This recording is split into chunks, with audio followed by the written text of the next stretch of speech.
Gardening has been part of the education system in most public elementary schools. School-aged children are encouraged to cultivate garden plots and grow different types of vegetables. Having gardens in school provides a bigger opportunity for children to learn about the environment and fresh food. The International Institute of Rural Reconstruction pioneered biointensive gardening or BIG in school. BIG promotes climate-friendly gardening practices. IIRR started promoting biointensive gardening or BIG in the Philippines in the 1980s. It was during the collapse of the sugar industry in Negros that resulted to severe malnutrition.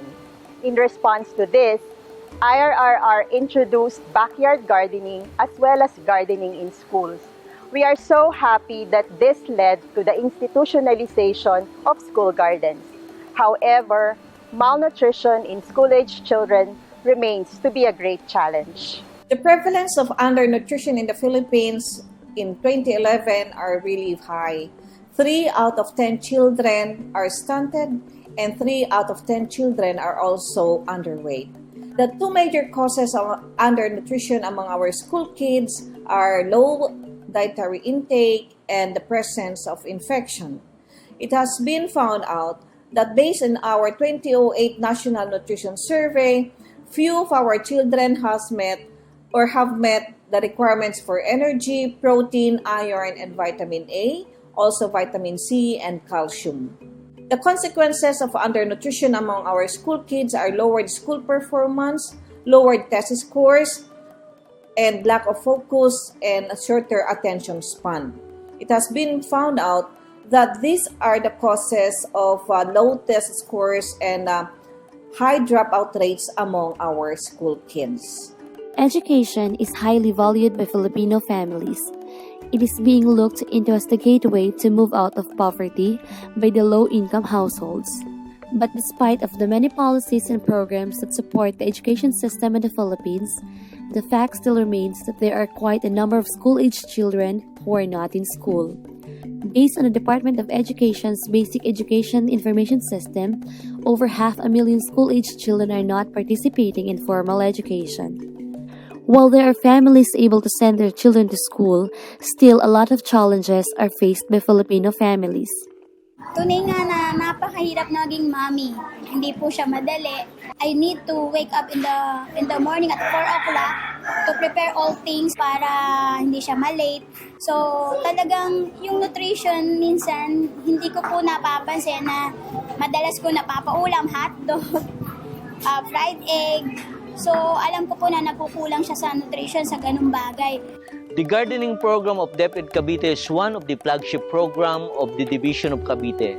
It aims to contribute to food sufficiency in Cavite, increase awareness on the importance of nutrition among pupils and students, and improve the nutritional status of the community.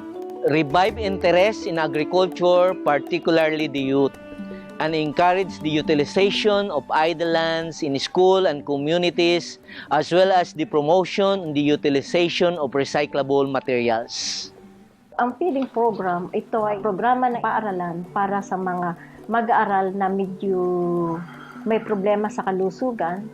Ito ay mandatory. Ang objective nito ay para to eradicate, of course, one of the problems of the country, yung malnutrition. Bukod dito, naiwasan yung mga dropouts. Ang DepEd number 80 ay breakfast feeding. So kaya lamang madalang ang nagawa nito, usually ay snack dahil ang constraint ay time and manpower. Ang expenses namin o ang aming gastos ay walang nag-aano sa amin, nagbibigay. Hindi yung kinukuha namin sa garden, yung mga tanim niya, ang una. Ngayon, kung minsan, walang yung aming garden teacher, wala silang tanim na kailangan namin, kaya ang gumagastos ay ako. Given these challenges in school feeding and other DepEd programs, IIRR, FNRIDOST, and DepEd collaborated to look into enhancing the existing programs for improving the nutritional status of school-aged children, which have been recognized to affect children's academic performance. The IDRC-supported project, which is done in partnership with the Department of Education, attempts to put value on the integration of school gardening, supplementary feeding, and the nutrition education. The schools need to have the school feeding coordinator as well as the agriculture teachers work hand in hand. The produce that we have from the vegetable gardens can be better utilized in the school feeding centers. But currently, the recipes that we have for the school feeding programs do not feature leafy vegetables or root crops. And, it results to big emphasis on carbohydrates and protein, meat protein. That's why it's important for gardening as well as the emphasis for the school feeding program. Food fortification is one thing that can be done. In fact, the FNRI, the Food and Nutrition Research Institute, have done various studies on the value of iron-fortified rice, and this is what we are introducing in this particular research. Native varieties are very good sources of vitamins and minerals. Sadly, these are gradually being forgotten. Planting these varieties in school gardens will help promote it back to the communities through the children. To date, the 27 participating schools have established their garden using the BIG technology. 1 crop museum in IIRR and 5 crop museums in schools have also been established in different areas in Cavite. These crop museums provide planting materials to other schools and local communities. To heighten school gardening and encourage children to eat vegetables, agriculture teachers are teaching the BIG technology to the students. Teaching biointensive gardening to our students is just like preparing them for tomorrow. We teach them how to do the biointensive gardening by assigning them to different plots. So here in our school, our students do gardening by preparing the plots, planting until harvest, and bringing this technology to their home. The crops that grow in our garden are indigenous plants such as mungo, gabi, upo, tapilan, and many more.